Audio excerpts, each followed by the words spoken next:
Alright, hello everyone.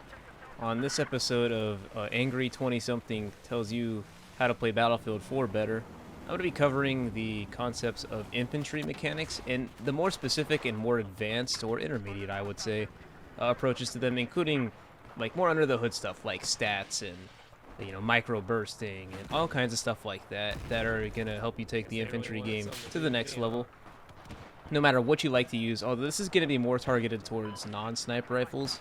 I'll try to still cover some things that are important as well for all facets, but just to give you a little bit of a rundown, it's going to be things like, bloom and movement techniques and accuracy and damage drop-off and damage multipliers and stuff like that.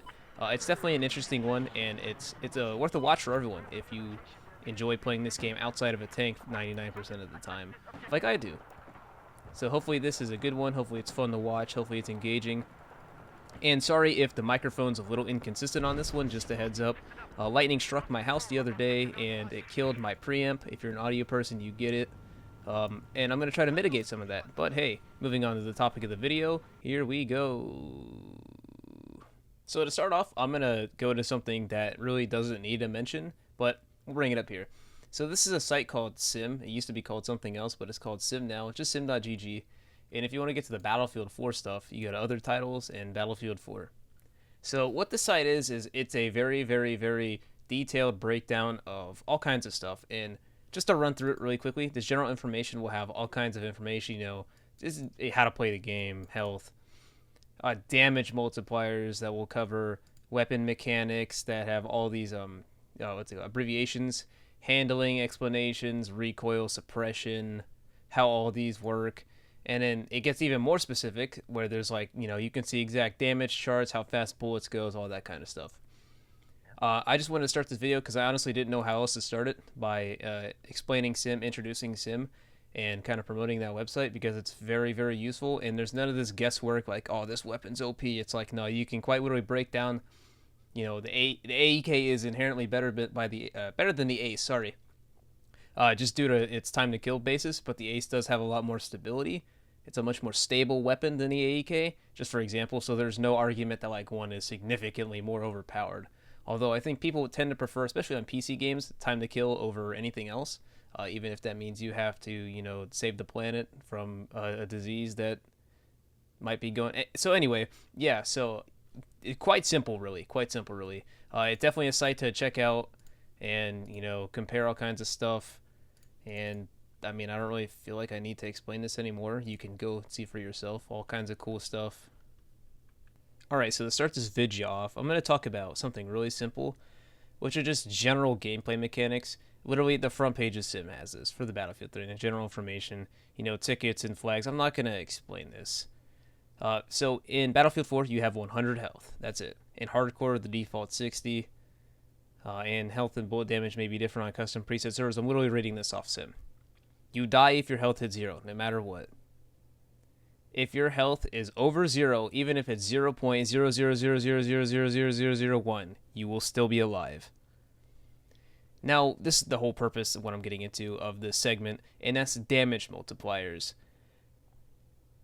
Your damage is calculated, it's pretty much a flat value every single time with multipliers added on top of it after the fact.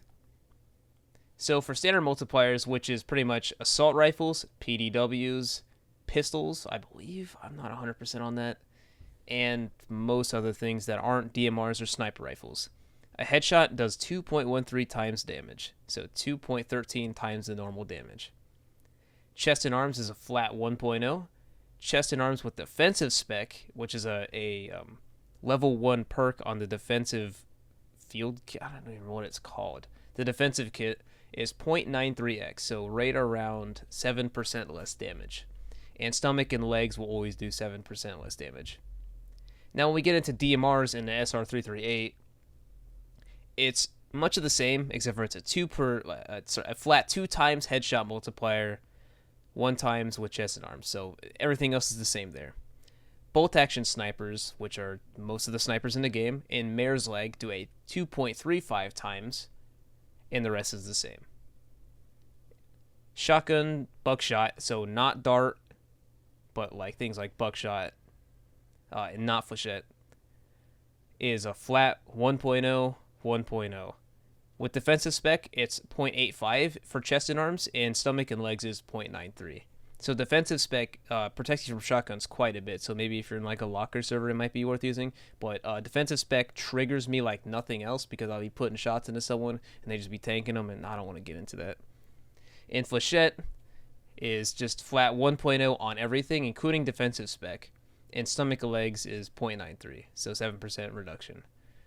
So generally speaking, you can calculate these very easily. So if we were to go to a weapon chart, for example, and we were going to use the Ace 23, which is 24.5, and we're going against just a standard player, we would multiply that by 2.13 to find what our headshot damage would be.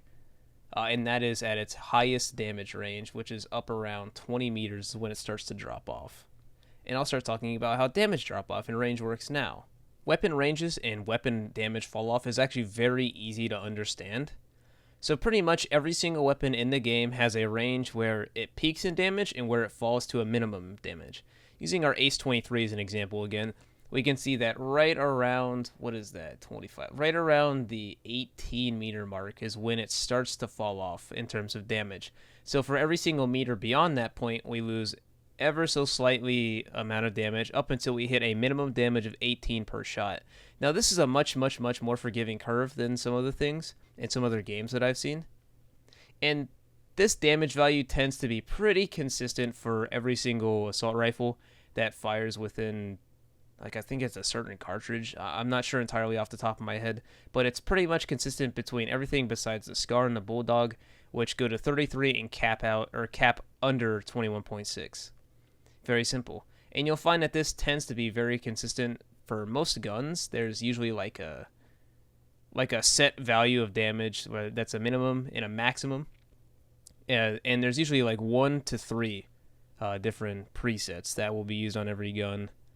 And there's really not in the way of explaining this. It's very easy to understand. So a funny final note on this is actually, if you were in very close proximity with a sniper rifle, we'll take the CSLR4 for example. If you're about within 10 meters and you hit a chest shot, that's actually going to one-hit kill, provided there's no other like defensive perks in action there. And this is because its max damage is at 100. So if we take a look at our chart here, or our general information, we look at bolt action snipers, chest and arms is a 1.0x. So if it's just chest and arms and they're on offensive spec, for example, that's gonna be a one-hit kill. So if you ever feel like you got straight one-tap by a sniper and it wasn't a headshot, it means you were in a very close range and they hit you in the chest or the arms. Been able to gather my thoughts properly, and I want to get a good take and, put my best content out. So I'm going to talk a little bit about how weapon stability functions in the game. Although I don't have it down quite to memory in a science myself, I'm going to give you my best explanation. And again, Sim explains everything extremely well. I just wanted to give a couple clear warnings here. So starting off with recoil, if you take a shot here, you'll notice, and I'm in single fire mode, this is the M416, and I'm using a coyote and a stubby grip, nothing else on the barrel, no accessory, none of that. So when I take a shot here in single fire, you can see my crosshair jumps up quite a healthy amount. And if I repeatedly shoot in single fire, I'm going pretty high. Now let's do the same thing in full auto. I'm just single firing in full auto here. You can see my crosshair goes up a pretty crazy amount, right? Now let's do this in full automatic fire. This is a single click. See how my crosshair goes up, but not nearly as high? This is called first shot recoil multiplier. And what that means is every time the trigger is pulled again, there is a multiplier applied to the recoil value. So weapons have a flat recoil value that can be within 2 bounds, a minimum and a maximum, and it can be up, left, and right. This is called vertical for up, like up or down, technically, and horizontal for left and right. So if you pay attention, my thing doesn't just go perfectly straight up. There's like dynamics too, right? It's kind of like a zigzag almost. And again, these can be within a minimum and a maximum bounds. There is RNG applied to it, but it's generally extremely compensatable. So now if I pull down ever so slightly, on the first shot I'm going to pull down a little bit more and then a lot less on the following shots, you'll get a little bit of something like this. And you notice that my bullets didn't go quite where the red dot was, and I'll cover that in a moment. that is how recoil generally works, and it's very, very simple. There is a difference as to how that works on burst fire weapons, but I will cover that after this. So next up, I'm going to talk about spread. You might know this as spread, bloom, or inaccuracy penalty. The way this works is you increase it to a maximum ceiling of a spread value as your weapon sustains fire. So as long as I am pulling the trigger down, my bullets will continue up into a maximum to go within a cone, within a cone. So let's say on my first shot, it's a very small cone. That's like just from, this area. But as I'm getting towards the bottom of the magazine, without letting go of the trigger, it could be as far as this. And again, the deviation of where your bullet goes depends on how long you're holding the trigger. You can calculate these because we know the exact numbers, and we know exactly the bullet, if you were to full auto, hypothetically, where you would get your max spread at, right? There is also a correct number and formula for calculating how quickly the spread decreases, and your spread only decreases after the refire timer has finished, which is very fast on most weapons. After the refire timer has finished, and you are not holding the trigger. So, to give a very, very easy summary of this, whenever I'm shooting, so I let go of the trigger.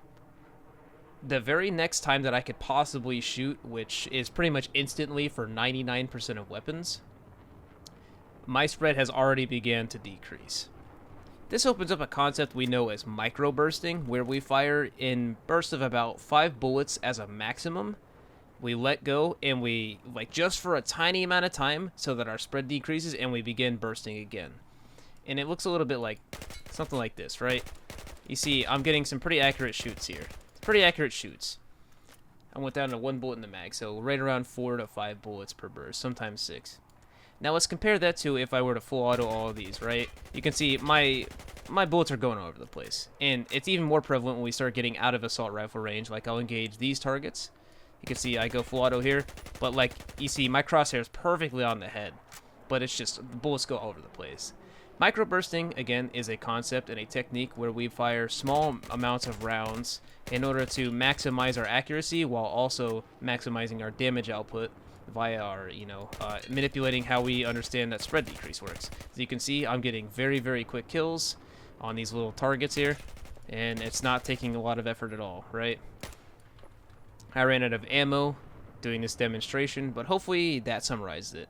I feel like the other summaries and breakdowns I did before this take just weren't that good, and I think this is probably my best approach to this in explaining this. So I hope this was clear enough and clairvoyant enough and all that cool stuff. Cool. So I feel the need to make a mention as to how this recoil instability and all of these dynamics actually function for burst fire weapons, because it does function a little bit differently. For the most part, everything works the exact same way. Hold for first shot recoil multiplier, which actually applies to the final bullet in the burst. So this being said, let's imagine you're shooting your M4. Your M4 will take absolutely normal recoil up until the final bullet of that burst, so the third bullet. I'm using the AN94 in this clip, demonstrating the 3 modes with single fire, burst fire, automatic. As you can see, I'm getting a lot more recoil on the final bullet of the 2-round burst. So next up, I want to talk about suppression. Suppression is an effect in this game that kind of punishes players for sticking in prolonged engagements and for challenging second. So it effectively gives you first shot, like whoever has the first engagement, a bit of an advantage. And although suppression's a lot more tame in Battlefield 4 than it was in Battlefield 3, just a bisection here. In Battlefield 3, suppression was so crazy, your gun might as well have shot marshmallows at some points. Continuing on. In Battlefield 4, suppression is, imagine that there's an invisible bubble around every single player's head. So anytime you hear bullets going past you, or like when someone shoots you with a sniper and you hear the crack of the bullet go past you, but it doesn't actually hit you, and you might see your screen darken and stuff like that, that is suppression. Whenever you see your screen start to get darker, you hit something called the high threshold, which is 10% of max suppression. And this adds up over time, and it also decreases over time. There are suppression penalties that are in the game, and When you're at 50%, for example, you take half of the maximum of the suppression penalties. These change from weapon type to weapon type. For example here, assault rifles, PDWs, LMGs, and carbines take plus 0.5% degrees of max spread, 100% SIPs and stick, which is a spread increase per second and spread decrease per second, or spread decrease, whatever. 33% more vertical recoil, and you take a lot higher, plus 25% first shot recoil multiplier. So that means, generally speaking, your max spread is a little bit higher. You take a lot faster spread increase. Your spread decrease is slower. Your vertical recoil is a lot higher, and your first shot recoil is a quarter more, which, you know, adds up a lot. It makes it so that sticking in engagements for longer without taking cover is a lot more punishing. It's not quite as bad, like I said, and it doesn't like ruin the game for anyone. But with sniper rifles, it makes it a lot harder to be an effective sniper. Like making it so that you taking first shot with the sniper is much more valuable than just like peeking out and, you know, getting a lucky hit. And the reason for this is bolt action rifles take a plus 0.33 degree of min spread, which means that your first bullet is no longer 100% accurate or quite close to 100% accurate. Most snipers have a 0 degrees on your first shot in terms of minimum bloom. DMRs, much of the same as the 4 that I said before, which is assault rifles, personal defense weapons, light machine guns, and carbines. The only difference is that they take 50% spread increase per second and spread decrease per second, but they get more recoil. Up from 33%, they take 50%. Shotguns are, I mean, they take a little bit of a penalty. It's not really too crazy. 0.115 degrees of spread increase per second, 50% more vertical recoil, and 0.5 degrees of max spread, which seems to be a trend here. And sidearms, which is like Glocks, the CZ, all that cool stuff, take 0.5 degrees max spread, just like everything else. 50% spread increase per second, 50% spread decrease per second, and 50% of vertical recoil. So pretty much the same thing as shotguns. And DMRs, sorry, not shotguns, but DMRs. If I had to give a very, very quick rundown, and I do it on stream a lot, a quick rundown on suppression is it punishes you for staying in prolonged engagements without taking cover, and it benefits the player who engages first more often than not. Alright, so now we get to do physics, and I'm going to start off with Newton's second law, which is force equals mass times acceleration. Now, you're probably in this section of the video like, what does this have to do with ballistics? And it's actually really, really simple. Most of the bullets that you care about to drop are going to drop at 9.8 meters per second squared. And that is that's the force of Earth's gravitational pull. That is seriously what it is. In Battlefield 4, for example, most of your bolt-action sniper rifles are going to have a bullet drop of negative 9.8 meters per second squared. Well, it's negative 9.81, but whatever. We're not, who's keeping count? Anyway, so with the some are going to drop faster, like the Scout, and I think the Scout and the CS. No, not the CS. The fucking weird sniper. I don't use snipers, man. Now, what's funny about this is most automatic weapons, like your machine guns and your assault rifles and your PDWs, all drop at 15 meters per second squared. Why this is the case, I'm not entirely sure. It might have something to do with the weight of the bullet. I don't know, dude. I don't know. In any case, that's useful to know. So you can actually technically calculate out your bullet drop down to a very precise degree if you know how far your target is exactly and how fast the bullet drops with like a sniper, for example. I'm not going to tell you how to do that because I don't even know how to do that. I mean, I do. I just nobody does that. I just use the mil dots. But what's more important is how fast the bullet goes, and that's what's going to let you be more precise about it. So let's say, and I'm looking through my snipers here right now. Let's pull up a sniper here. So we've got we'll say the M40A5. It has a bullet speed of 520 meters per second. Technically, that's velocity. We're not going to get into that. Actually, no, it's speed. That's like right in the middle, right? With the CSLR4 being an extremely fast bullet with snipers at 670 meters per second. So you can use this when you decide what kind of weapon and what kind of weapon ranges you're going to engage at. Obviously, your CSLR4 is going to be a lot better at longer ranges because it's got that faster bullet speed, right? Versus the CS5, which has a 400 meter per second bullet speed, and it's got a 6 meter per second square drop, which means the bullet drop is a little bit slower, but the bullet itself is extremely, extremely, extremely slow. It means it's going to take longer to hit your target. And the same concept can be applied with assault rifles, right? So you take your Ace 23, which has got 620 meters per second, versus the AEK's 580, which means the Ace is technically going to be a little bit better to use at range if you are trying to go for more consistent. And all this changes is how much you need to lead your shot in assault rifles. Sometimes you might need to aim up or a little bit to the right or to the left, wherever your target's running to. And you don't actually have to do any math here. You generally get a feel for it. It's just nice little information to know. And again, this is readily accessible information, so for example, if I'm going to use something, let's say, two off the top of the head here. I'm going to use the M416, and I want to use the SCAR next. M416's got 600 meters per second on its bullet speed, and the SCAR's got 500 meters per second. So that means with SCAR, I'm going to have to lead quite a bit more than I would the M416 because it's a slower bullet.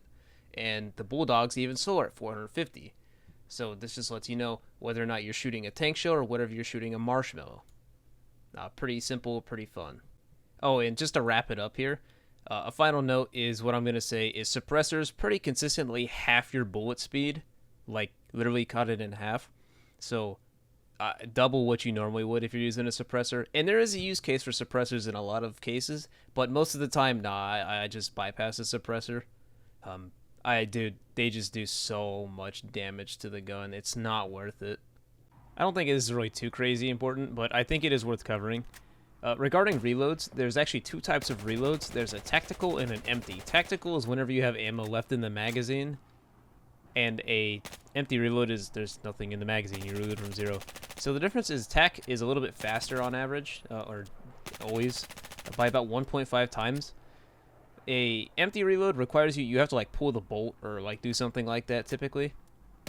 It's always actually faster to switch to a secondary weapon, funny enough, switching to your secondary is faster, whatever. And pistols, not revolvers, but pistols typically reload faster than assault rifles. So that makes the Glock 18 even more valuable to bring in every kit because it's literally a pocket PDW. So I'm going to cover movement here. And I'm going to give it a brief rundown. I'm not going to do anything too crazy because there's far better videos than I'd be able to output, especially with my given resources. So generally speaking, when you move around in Battlefield, things are pretty uniform. There's not much deviation in terms of how speed and player movement really changes, except for there's a couple techniques. So I want to talk about sprinting. When you sprint, this is a very front W heavy game. So instead of, getting a lot of speed with your strafe keys, you typically move the mouse while holding W to go where you want to be extremely quickly. As you can see, when I jump in the air, I can almost do complete circles if I'm just holding W, versus if I hold the strafe key there, I don't really get anything. So it's a very front heavy game. With that being said, there's a little bit more into this. So if you notice when I sprint and jump, and if I let go of movement keys, I'll kind of glide along the surface of the floor. This is really useful for a lot of movements like bunnyhopping and various other things like Zouzous and Vouzous. So comparatively to Counter-Strike, you generate movement by strafing and air strafe, and you just generate speed by timing your jumps on the floor and air strafe.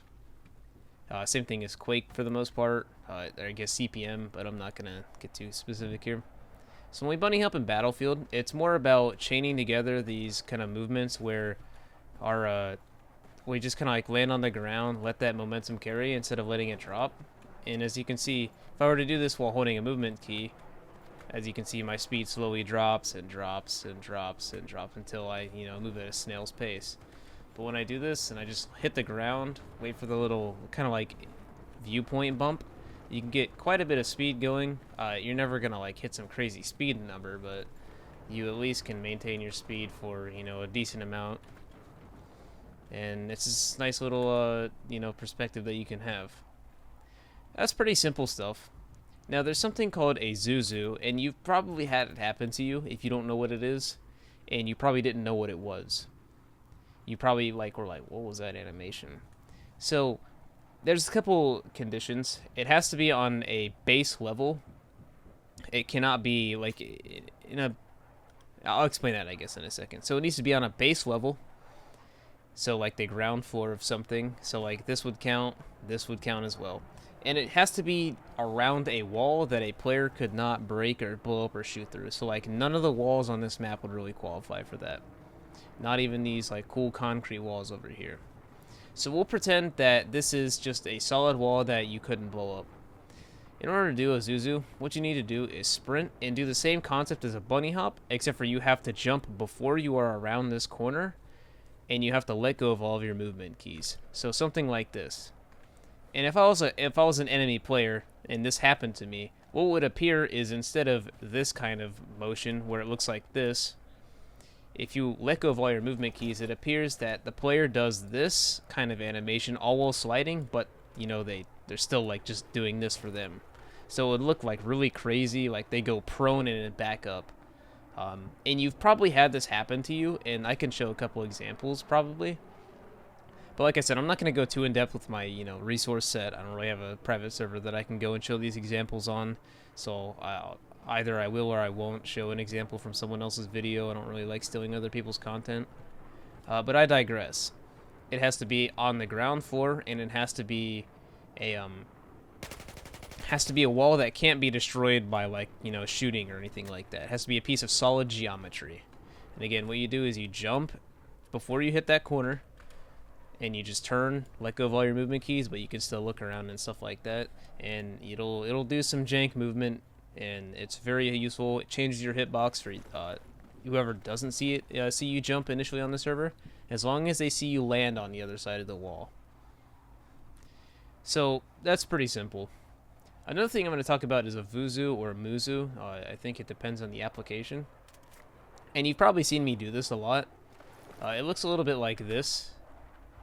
So what you do to do this, sorry, fireworks in the background, it's 4th of July, is you run along a wall, or anything that you can vault, or mantle, or clamber, or whatever you know it as, and you switch weapons, and you have to vault that and flick off as soon as that happens.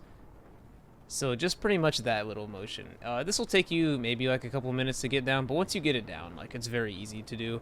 And this has definitely some weird manipulation of hitboxes and weird character inputs. It kind of looks like you vault it twice and then just like launch over from the other person's perspective. It's not very often you see someone do this. I actually did it. I do it quite regularly just to get around the map fast. I also do it if the situation like requires it, or you know, I can benefit from it. And again, this is very simple. And I'll show you an example if I don't like flick off to the side. You can see like it's very slow. And the timing of which you actually vault will depend on, or sorry, it'll determine how fast you actually go and how far you actually go. There is a perfect timing you want to land, but it makes such a minor difference. And the height of the object that you're vaulting also matters. So like if I do this, this actually has a higher hitbox than it seems, or like a mantle box or whatever. And if I do it here, you'll actually see I slide literally across the whole platform. I'm throwing right now, of course, but literally across the whole platform, which is quite a bit of distance in the grand scheme of things. Another thing to note is if you do it off of a platform, you get a lot of speed that goes downwards. If you want to think about it like Apex ledge sliding, it's kind of like that. You get a lot of momentum that carries, and you can really, really abuse this. So again, just to run it down. You running along a wall, kind of looking towards it, switch weapons. When you have no weapon visible, so like this period, I can show you like this. If I just do this. Whatever. I think I need to switch weapons or something. I don't know how you do it right in like a no weapon. But yeah, you just have no weapons out, and you do this cool little slide, and it does cool stuff. It's actually quite interesting, really. That's how you do it. So I have no weapons out, and you can see I'm getting a lot of speed. And this works the exact same way, in which that you want to flick off and let go of all your movement keys so you get that nice glide. And you can actually continually bunny hop out of this as well, as you can see. Nothing too crazy. Honestly, my bunny hopping isn't too great, but I don't know. I don't really see the heavy use case of it like I would in something like Quake. That's a pretty rough rundown of movement. That's not even everything, but it's about what's gonna be useful to you. In my eyes, you don't really see much else. So hopefully this little rundown of techniques is good enough to, I guess, educate and inform, and that's about the limit of where I'm going with it. Alright, so I feel like I've covered the topics in the video to a degree and a value that I'm comfortable doing. I really don't like uploading videos longer than, 20 minutes. But I'm going to cover it in a depth where I feel like it needs to be covered too, and I feel like I kind of hit a nice mark here. I think admittedly my skill set in terms of like video production is a little underwhelming for a video of this like kind of caliber and what I'm getting into and the depth that I'm getting into, but I don't typically tend to make videos like this too often. I know I made the BF4 New Player Guide 2021, and again I leave myself feeling the same way, so I think maybe I'll just have to take some like online courses, figure out how to not be a bad video editor person. In any case, hopefully this one was good enough, it helped out a little bit, and it gave, I guess, maybe some perspective. It's not meant to be a tutorial as to how to be the best infantry player, but more about kind of breaking down some stuff in a more video form. Some people aren't very good with text, and I just wanted to cater more to that demographic, right? Also, I need to make, YouTube content. All in all, I hope you guys enjoyed this one. Hope it was fun. I hope it's not too long. I wasn't too verbose. I feel like I chopped everything up good enough. I hope you feel like I chopped everything up good enough. And yeah, that's all I gotta say. Hope you guys enjoyed, and I'll see you later.